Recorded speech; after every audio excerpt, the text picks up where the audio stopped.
Hello guys, मैं हूँ Geetika and I welcome you to my channel स्कैलस इनक्विजिट। आज हम एक ऐसे केस की बात करेंगे जिससे आपका भी दिल दहल जाए। क्या आप इंडिया के पहले सीरियल किलर के बारे में जानते हैं? रमन राघव, इंडिया का पहला serial killer, first recorded serial killer of India. इसे और भी कई नामों से जाना जाता था, जैसे Anna, Thambi, Sindhi Talwandi, Velu Swamy and specifically Jack the Ripper of India. 1929 में रमन राघव का जन्म तमिलनाडु के एक छोटे से गांव में हुआ था। शुरू से ही इनकी फैमिली की फाइनेंशियल सिचुएशन कुछ खासे अच्छी नहीं थी। इसी वजह से इन्हें बचपन से ही मेंटल डिसऑर्डर्स थे, जैसे पैरानोइया, स्क्रीजोफ्रेनिया। ये भी कहा जाता है कि रमन राघव को कुछ ऐसी आवाज़ें सुनाई दिया करती थी जो उनसे कहती थी कि तुम्हें लोगों को मारना। काम की तलाश में वो तमिलनाडु से मुंबई आ गए।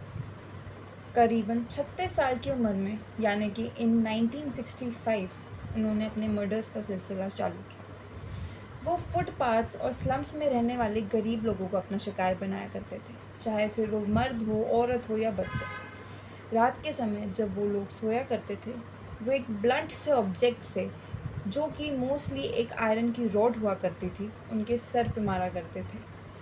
एक साल के पीरियड में, यानी कि 1965 से लेकर 1966 तक, उन्होंने 19 लोगों पे हमला किया था, जिनमें से 9 की मौत हो गई थी। उसके बाद पुलिस ने उन्हें गिरफ्तार भी किया, लेकिन कुछ खासे ही एविडेंस ना होने के कारण उन्हें बेल मिल गई। इससे पहले भी रमन राघव 5 साल के लिए जेल में होकर आए थे एक रॉबरी के केस में। एक साल के लिए उनका ये सिलसिला बंद हो गया, लेकिन फिर से 1968 में Raman Raghav the serial killer Mumbai में दहशत फैलाने वापस आए। 1968 में चालू हुए ये मर्डर्स ने फिर से एक बार मुंबई को दहशत के खौफ में डुबो दिया। सड़कों पे सोने वाले गरीब लोग रात को सोना बंद कर चुके थे इस डर की वजह से। 2000 पुलिस ऑफिसर हर रात मुंबई की पेट्रोलिंग किया करते थे, हाथ में अपनी लाठी लिए हुए, लेकिन फिर भी ये मर्डर्स होते जा रहे थे। उसी समय आईपीएस ऑफिसर रमाकांत राव शेषागिरी कुलकर्णी ने एज डीएसपी इन सीआईडी ज्वाइन किया था, जिन्होंने फिर इस केस को हैंडल किया।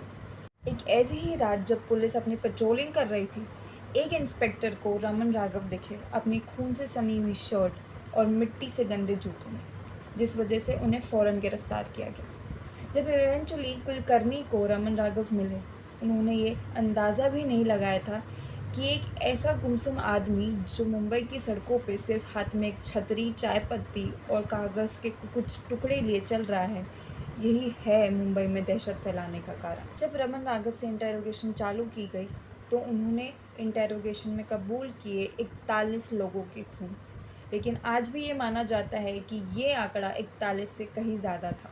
इस कन्फेशन के बाद उनका केस कोर्ट में चला गया। क्या आप अंदाज़ा लगा सकते हैं कि कोई इंसान पूरे कोर्ट में अपना गुनाह कबूल कर ले सिर्फ एक शर्त पे? वो शर्त ये कि उसे पसंदीदा खाना खाने दिया जाए। रमन राघव ने यही किया। अपनी फेवरेट चिकन डिश पाकर उन्होंने अपना क्राइम पूरे कोर्ट में कबूल कर लिया। इसके बाद 1969 में उनका ट्रायल चालू हुआ, जिस वजह से उन्हें मौत की सज़ा सुनाई गई। लेकिन 1987 में उनकी ये मौत की सज़ा लाइफ इम्प्रिजनमेंट में कन्वर्ट करती गई on the grounds of mental instability, और उन्हें येरवाड़ा सेंट्रल जेल पुणे में शिफ्ट कर दिया गया। 1995 में किडनी फेलियर की वजह से रमन राघव की हॉस्पिटल में ही मौत हो जाती है। तो आज की कहानी बस यहीं तक। ऐसे ही और इंटरेस्टिंग केसेस जानने के लिए please subscribe to my channel, और कल फिर से मिलते हैं एक नए केस के साथ।